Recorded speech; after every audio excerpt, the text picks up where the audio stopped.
If you can recall from the previous module, I mentioned that the Inca were around for only a very short period of time, basically around 80 years. And it would be silly of us to think that they just popped up out of nowhere.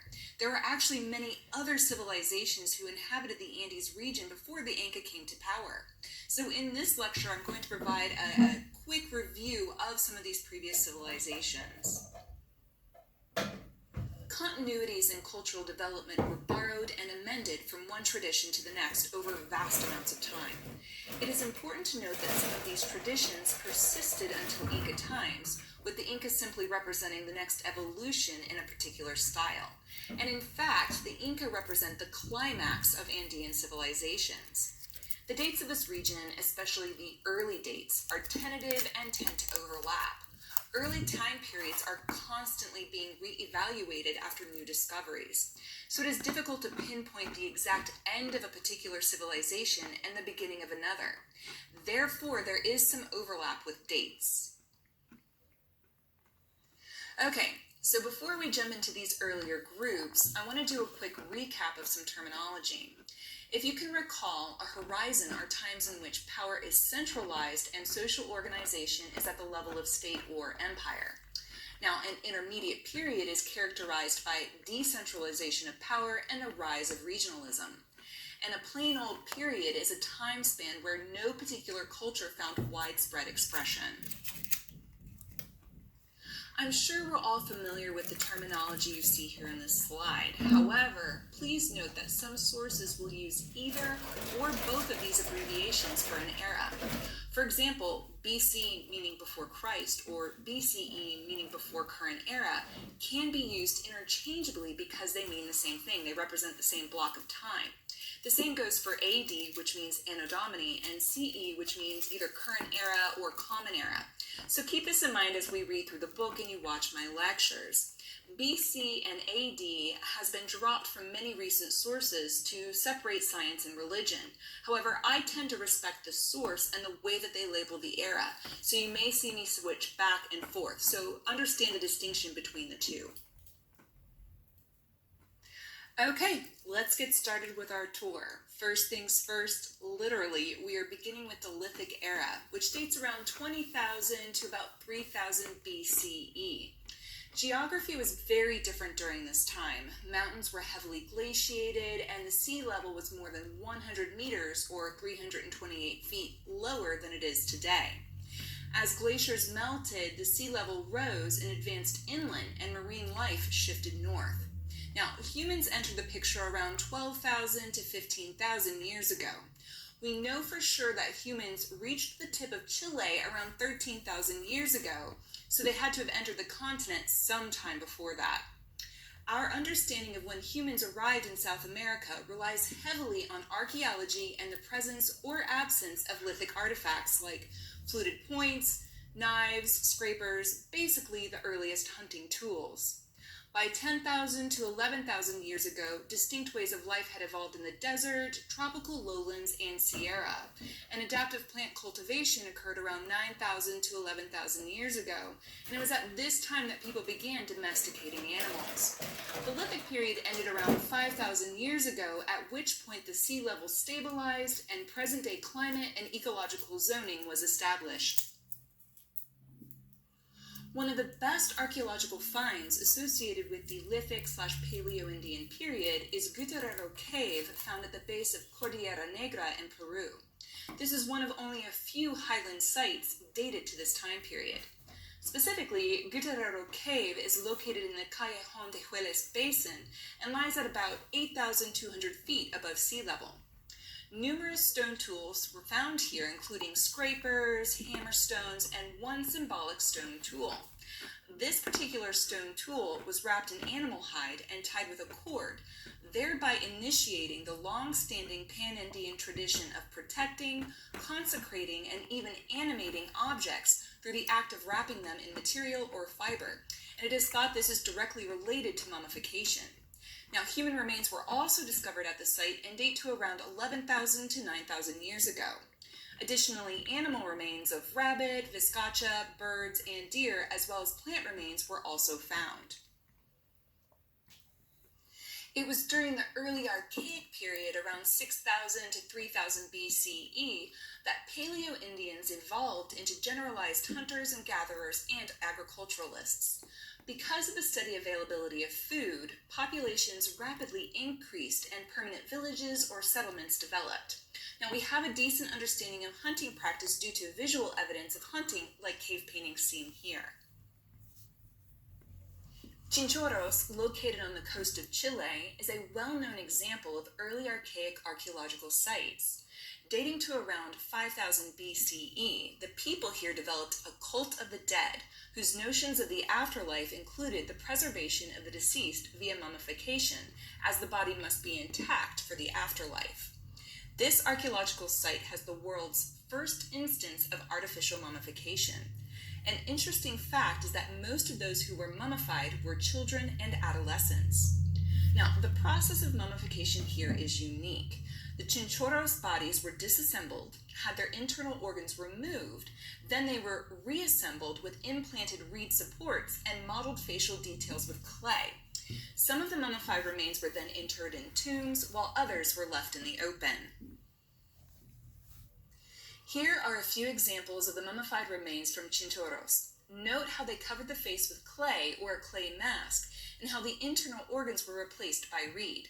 It is especially evident in the image on the left. Have a close look.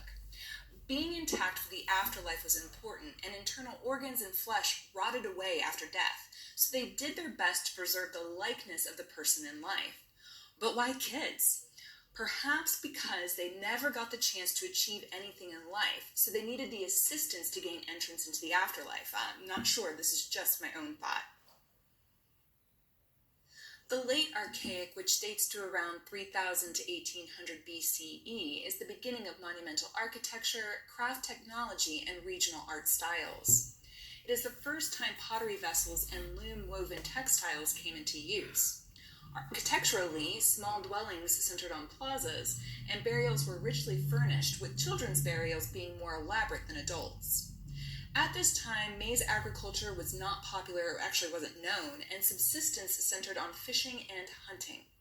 Cotton was commonly found at sites, and it is thought that coastal people moved inland to grow cotton, hence the name, the Cotton Pre-Ceramic Era. Toward the end of the period, art production became more elaborate, and there was an increase in ceramic production, advances in textile manufacturing, and greater architectural decoration. And it appears that in terms of organization and administration, the systems of families and local communities handled most activities. There are a couple important late archaic archaeological sites worth discussing. Huaca Prieta in Peru dates to around 3000 BCE and was a fishing village with no monumental architecture. However, thousands of cloth fragments have been recovered. These textile fragments were in shades of white, brown, and tan, many of which had been twined, looped, and knotted. The complicated textile manufacture is among the earliest in the world, and reconstruction of one of the textiles shows the image of a crab transforming into a snake. Now, another important site, El Paraíso in Peru, dates to around 2000 BCE and is the largest late archaic site in South America, covering around 125 acres. The site contains 8 to 9 large and small stone complexes and 2 irregular platforms that make a U shape. It is estimated that they used 100,000 tons of stone to construct their buildings. The initial period, which dates to around 1800 to 1300 BCE, witnessed the production of even larger settlements, pottery produced on a large scale, and spectacular ceremonial complexes. Along the coast, fishing, chili peppers, maize, beans, and irrigation agriculture provided a foundation for ongoing civic development. In the highlands, transhumance or seasonal migration of herds became important.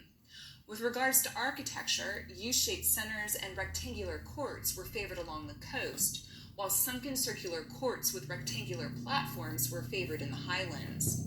At this time, many sites were isolated from each other north to south, but grew connected east to west.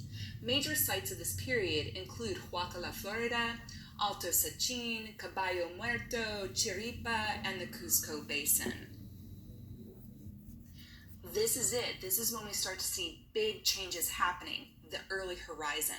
So by 1500 BCE, coastal civic ceremonial U-shaped centers were abandoned, and many highland sites dwindled as a result of drought, a condition which people were not used to and were unable to adapt to. Then a transition occurred towards the end of the period. The appearance of large centers with ceremonial functions and uniform art styles appeared throughout the north, central, and south coasts and the north and central highlands. The early horizon is the time unit most closely associated with the artistic and religious influence of Chavin de Huantar, the capital of the Chavin culture, which became prominent after the fall of U-shaped centers. Though it varies by region, the period is described as relying on agriculture, animal husbandry, hunting and collecting, and elaborate or decorative architecture and fine pottery. Much of the fine pottery is anthropomorphic in design, meaning it contains images of human or human-related creatures. The Chavin culture is the civilization that developed in the northern highlands of Peru from around 900 to 200 BCE and is considered a pre-Inca culture. Their origins are a mystery and no one can agree on where they came from. Now, its art, architecture, and religious influence was widespread and was a unifier amongst various sites.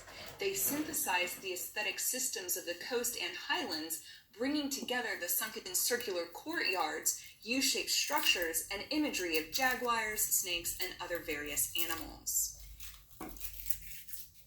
Chavin de Huantar was the capital and ceremonial center of the Chavin people.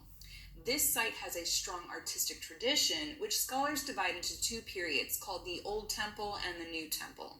Now, within this module, I've provided more information concerning Chavin de Huantar, so please feel free to explore. This is probably my favorite site in all of Peru. It actually overlapped with the Chavin culture, and it's called Paracas.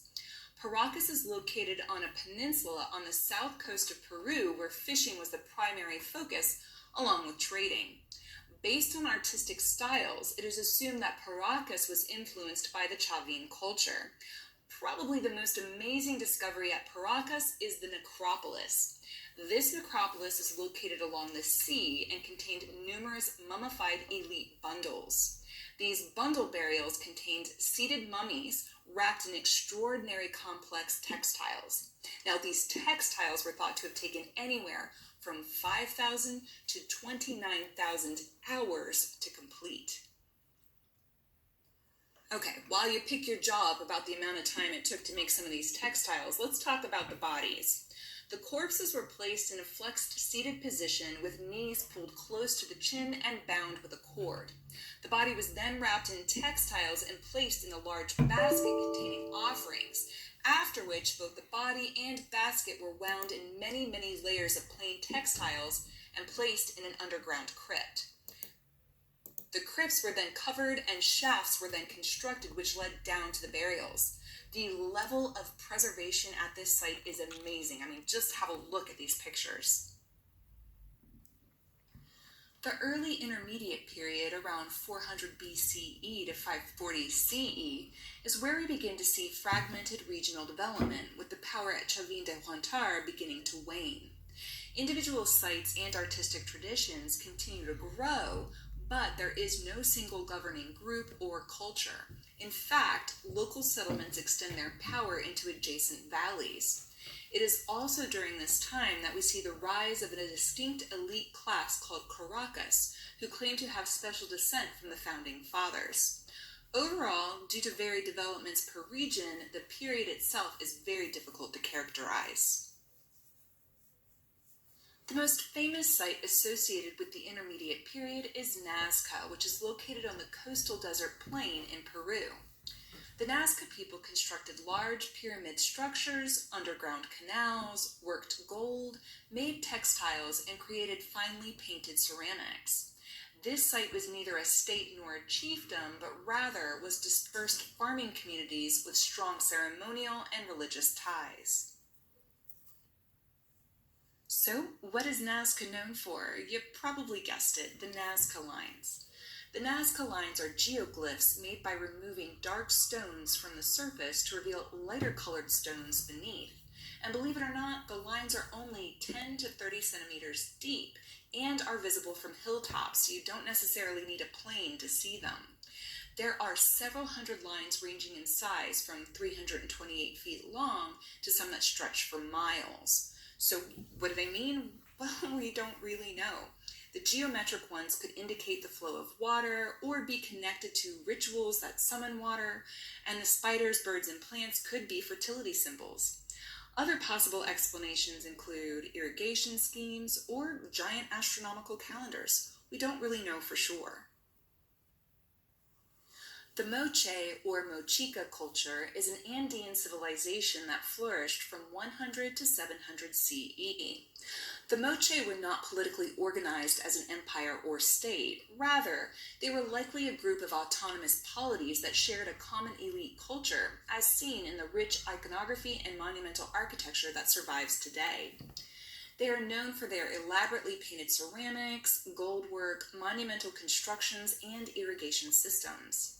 Their artifacts express scenes of hunting, fishing, fighting, sacrifice, sexual encounters, and elaborate ceremonies. Several theories as to what caused the demise of the Moche political structure exist today, and one of which is an environmental change. Studies of ice cores drilled from glaciers in the Andes reveal climactic events between 536 and 594 CE, possibly a super El Nino. This resulted in 30 years of intense rain and flooding, followed by 30 years of drought. Moche pottery is some of the most varied in the world. The use of mold technology is evident, and this would have enabled the mass production of certain forms.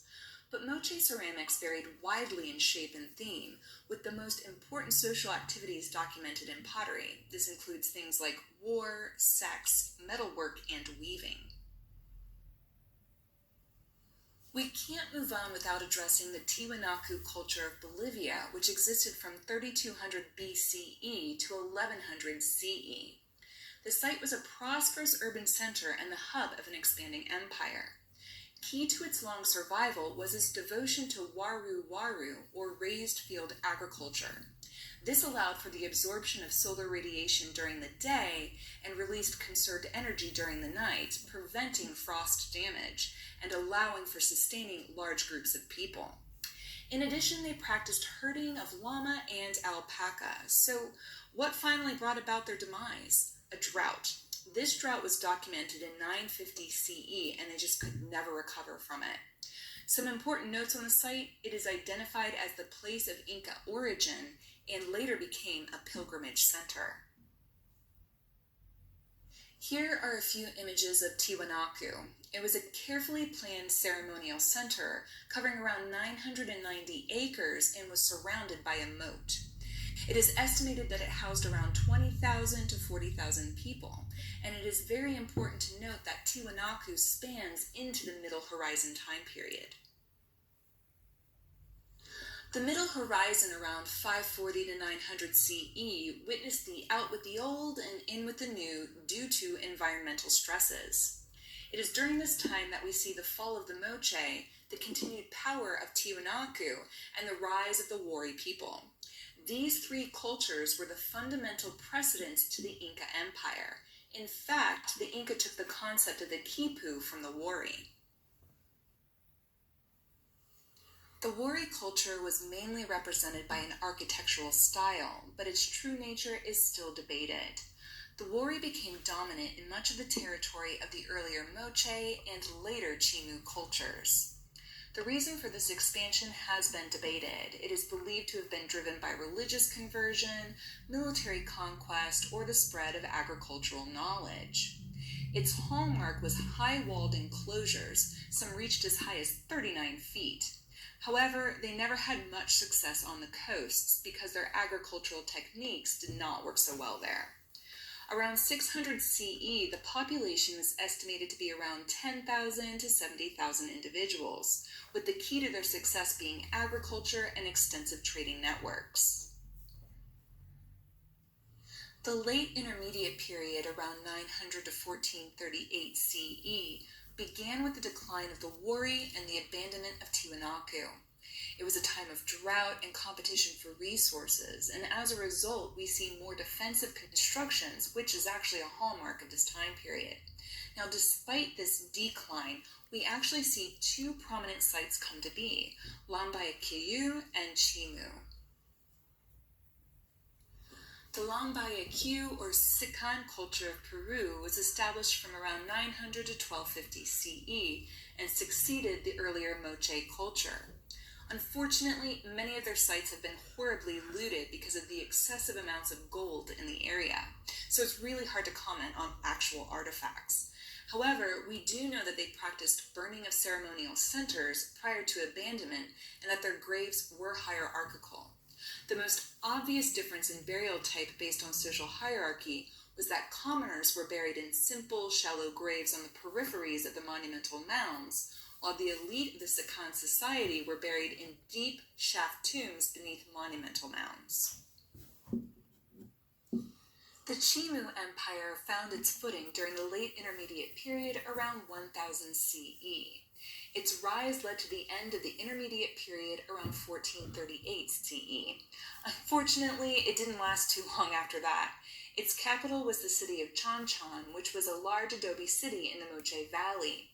The empire encompassed 2/3 of all irrigated land, having taken all the remnants of the Moche culture. The Chimu Empire met its demise at the hand of the very newly formed Inca Empire and its ruler Tupac Inca Yupanqui, who led a campaign which conquered the Chimu around 1470 AD. A well-known site associated with the Chimu Empire is Chancay.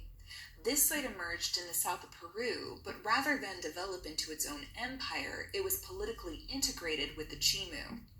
The site is known for their architectural type called tapia, which is when a clay mixture is poured like concrete into wooden molds. Alright, one final Chimu site. We're going to look at Chanca in Peru.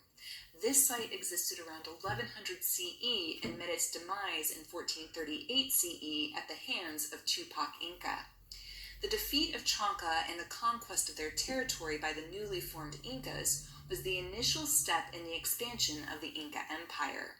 Unfortunately, we have no archaeological evidence of this war. Rather, it exists as myth, not archaeology. A key note to make is that the Inca adopted the Chanca inclined walls as a form of architecture.